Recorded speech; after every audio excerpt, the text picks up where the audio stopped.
Hey, now, what are you guys doing out there? Come inside. Let's talk about that Comvolt 6000 installation. Hey, thanks for coming in and welcome to our motorhome. The Comvolt 6000 is a system that we're going to be using all throughout our journeys across America. We're very thankful for Comvolt for sending us out that system to show you guys how everything works. Now, the installation, it's complete. Well, nearly. We're going to get into it. I'm going to show you some of the ways that we're going to use the Comvolt and how I got it installed. So here's a quick take on how we installed the Comvolt system. After this take, I'm going to come back and go over everything we did and why I did the things that I did.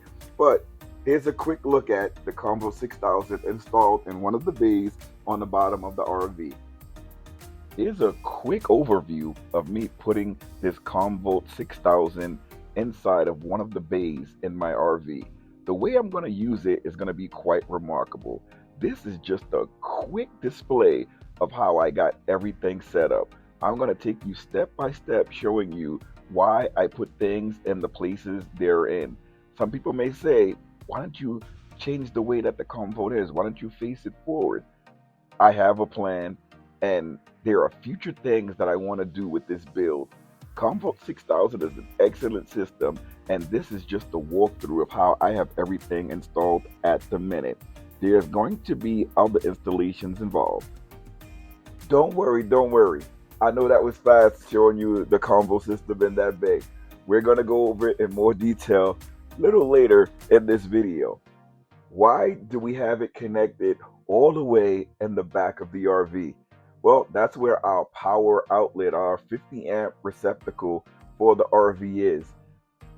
When we use this RV, we want it to be as homely as possible. The driver's seat is right up front of my chair. My wife usually sits here. Liam, the baby, usually sits here. The kids usually sit in the seats over here. They all have seat belts in them. Grayson usually sits up in the front with me. We have the Starlink in the window, and we drive right in front of me that's not in view. There's a television for the living room. When we're driving long distance, whether it's 1 hour, 10 hours, we like to drive in comfort like we're home. So one thing we used to do is have lithium batteries inside of the RV where we hooked up an inverter and just plugged in what we would use, which was the TV, the charge the kids' laptops, and the internet. That was all. That was rather difficult to do each time because we had to make sure that the battery was charged, and it was just a lot of work, and we had to like bring extra batteries to make coffee and do everything, or cut on the generator that's on the RV. That thing is loud. So what we did, we installed the Comvolt in a way that we can use everything in the RV.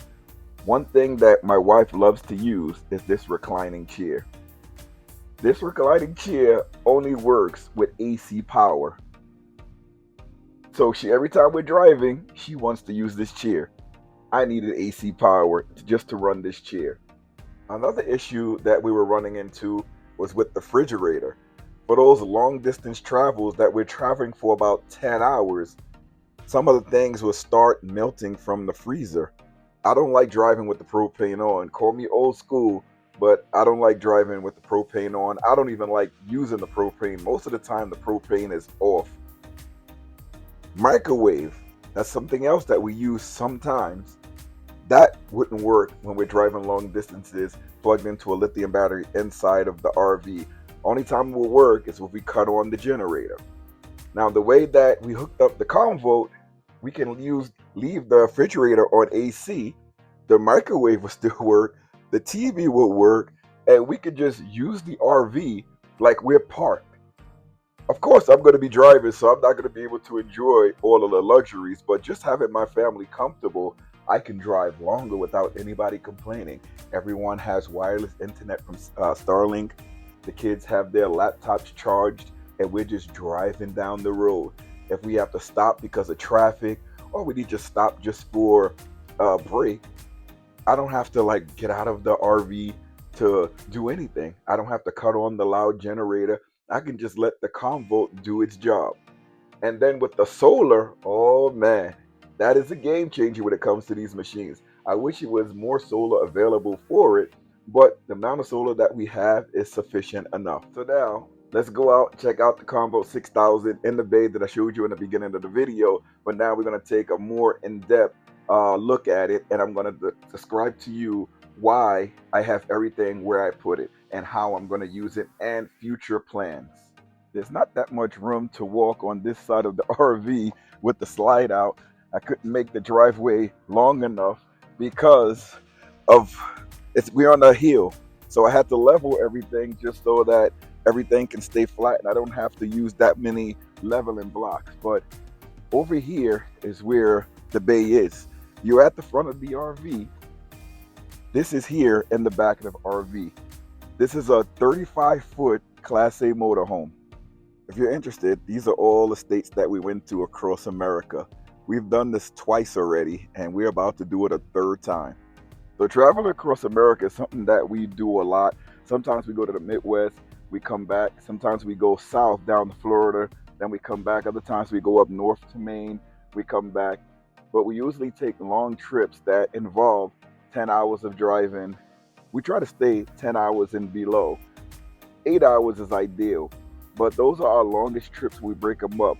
Going to Florida, it's about 21 hours away, so we usually make that trip in 2 days. We'll break it up, and having the Comvolt is extra special because I can charge it using AC power, but I didn't get the DC to DC charger to work, the alternator charger to work because of the length of the RV. I do have more wires coming in so that I can extend the wires that were given with the Comvolt so it can fit this 35-foot RV. When I was trying to do the wiring, I'm just laying everything out. The wiring only came about here to the on the other side of the RV, and our bay is here. So it just came up about 8 feet short. And let me give you guys a look again at the finished product. This is a little more finished than what you saw in the previous video in the beginning. I added some more things and we're still waiting for more pieces to come in. The first thing you're going to see is this Comvolt system, Comvolt 6000, installed inside of the RV in the bay, the electrical bay of the RV. People may ask, why do I have it sideways like that? You could have changed it frontwards in the other way where you are able to see it more and you will have more room, it looks like, in the bay. I put it this way because I have access to the back of the Comvolt and I also have access to the front of the Comvolt. Now, this screen I can still see, but we also have the screen on the side here, which I can still see very clearly. I can still touch all of the buttons that I need to touch. I can look at all the information I need to look at. I also have access to the screen that's on the Comvolt through the app, where I can see that I'm at 97%. I have 255 hours and 59 minutes remaining. You can see your battery state of charge and how many amp hours are available. You can also see that the battery is discharging, and it's the same as on the screen when you download the app. So I can control this. I can turn on the inverter on and off as I need to. Now let's talk about charging. I'm going to be charging this Comvolt at 1,000 watts once we get settled into a campground, or if we are home in the sticks and bricks, or if we need to rest and we're in a rest area somewhere that's in public, in the street. I can cut on the generator for the RV and recharge the batteries that way if we're not hooked up to shore power and we're not at the sticks and bricks. We also have solar. We have some on the roof, and we also have portable panels, which we're going to be charging with solar at 400 watts.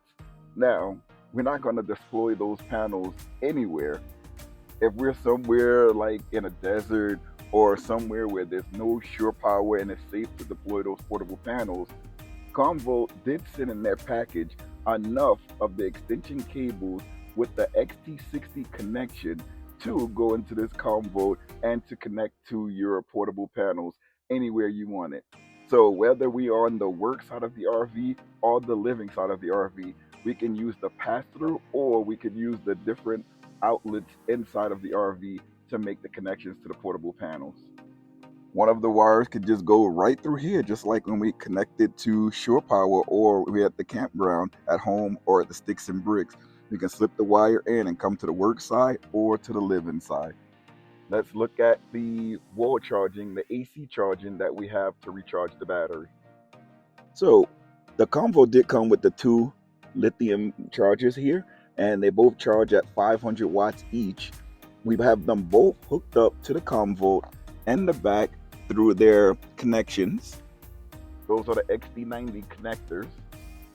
And the same when we're charging in the campground, we have both of the connectors here, and we can charge with an extension cord that I have in the bay right across there. So we can connect the extension cord and recharge the Comvolt at 1000 watts.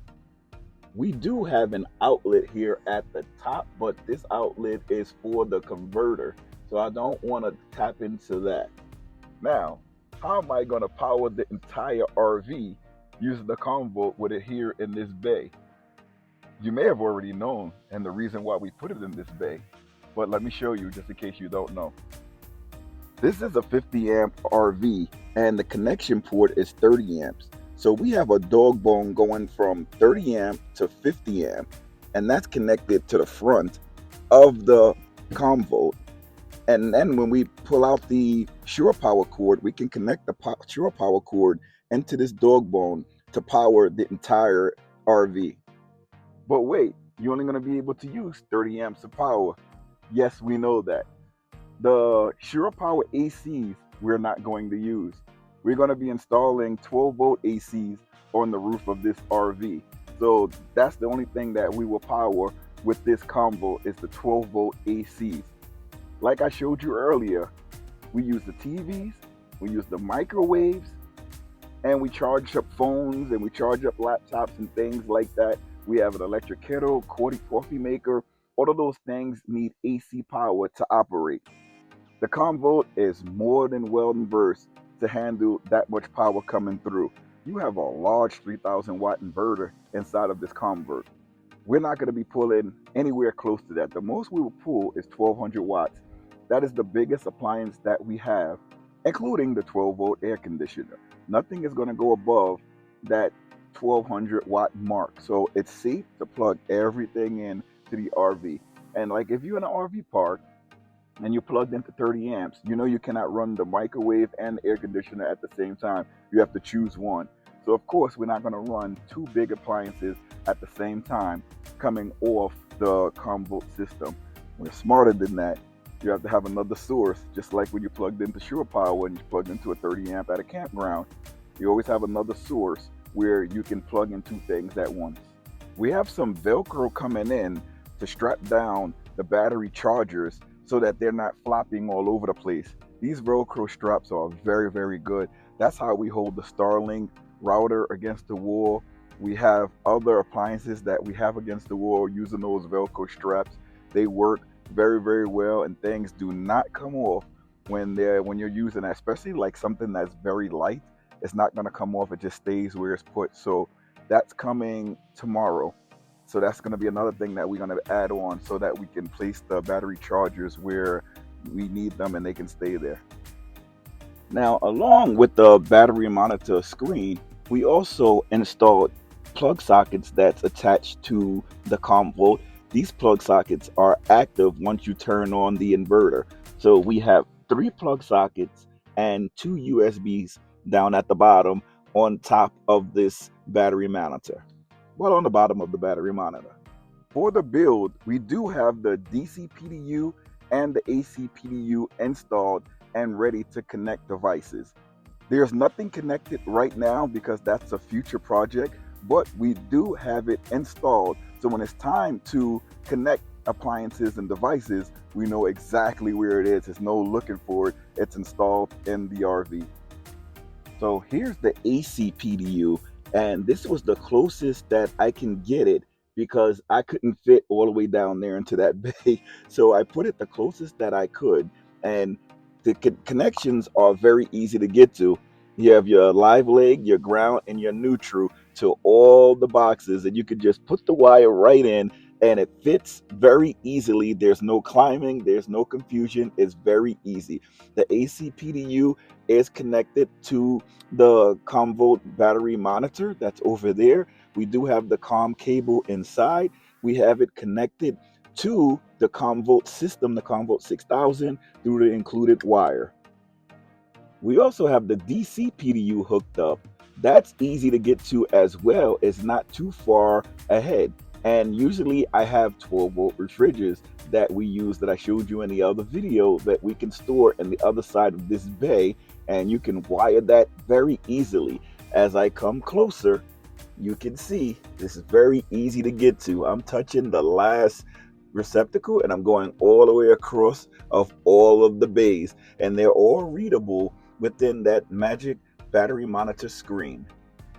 Here's the back of the Comvolt where you can see all the wiring. It's not that much wiring, and it's not that messy mess that you see with normal builds. It's not that much wiring going through here. Now here's the question that a lot of people may have. Why did I plug the RV into the 30 amp power outlet of the Comvolt? Why didn't I just wire the RV straight to the Comvolt? That is a question that I'm willing to answer. The Comvolt is a portable power station that's expandable, and it has a lot of different parts that normal portable power stations don't have. This is a huge battery. To use the 30 amp portion of the convert, you have to turn on the inverter. Let me repeat that. You have to turn on the inverter. If you're using the AC PDU, you have to turn on the inverter. If you're using any of the outlets that are on the Comvolt 6000, you have to turn on the inverter. So plugging in the inverter the way that I'm doing, or hooking it up to the AC PDU, it's nearly the same. In fact, plugging in a huge 50 amp RV like this, it's probably better because you don't have to pick and choose what you're going to hook up to the AC PDU. The AC PDU currently has, I believe, 8 slots, and we have way more than 8 outlets inside of this huge RV. Plugging in the RV directly to the Comvolt 6000 with the included power cord, I have access to everything that I want to use. Now, I can't cut on everything at the same time, but everything works. All my displays, all my levels, everything works as the RV is intended to do, because this is a build it's already built. It's a brand new RV. Everything that came with the Comvolt, I can look at on the Comvolt itself on the screen. I can look at the battery monitor screen, and I can also look at the app from inside the RV to see everything that's going on with this Comvolt system. So you don't lose anything by plugging in the RV to the Comvolt system. Future builds, future improvements to this RV, which I already know I'm going to be using, I'm going to need that DC PDU because we get to campgrounds very late sometimes. And I have all of these LED lights that I put on the bumper of the RV, and that's used so that I can see behind me very clearly. I need a way to wire those lights in. That DC PDU is going to come in handy to do that. Now, all of the outlets on the front of the Comvolt 6000 I'm currently using. I have the plug outlet that I showed you under the battery monitor. I also have the 30 amp plug that's in there, so I can't use that. And I also have the PDU, the AC PDU connected, so I can't use that outlet. So using the AC PDU would be in the future where if I need extra outlets to use something, the RV is off, I'm not using anything in the RV and I'm outside and I want to use the power from the Comvolt 6000, I can easily just unplug something and plug something into the Comvolt, or I can just wire in another plug outlet using the AC PDU, and I don't have to unplug anything. So that's something that's going to be happening in the future. I don't know why they didn't put any plug sockets in this bay, just the one for the converter, but With the Comvolt 6000 and the AC PDU, I plan to install some extra plug sockets in here. All right, let's take a last look at this Comvolt 6000 with their super great package that includes the battery and monitor, the AC PDU, the DC PDU, the chargers that included the wall outlets, and the alternator charger. Pretty cool. I don't have the alternator charger hooked up yet, but that's coming. I hope you enjoyed this video. The next video, we'll be taking this out on the road, connected to the Comvolt system, so you will see everything that's working inside of the RV while we're being powered by the Comvolt 6000. I know everyone wants to see everything in action, but where's the suspense? If you want to see it, you're going to have to come back to the next video so you can see us driving around and using the power from the Comvolt 6000. The only way that you really not going to miss it is if you hit that subscribe button so you know when we upload future videos. Make sure you turn on that notification bell because we upload a lot on this channel. So hope to see you next video while we're inside of the RV traveling around using the Comvolt 6000. It's going to be a long trip, so we're going to really test out this system.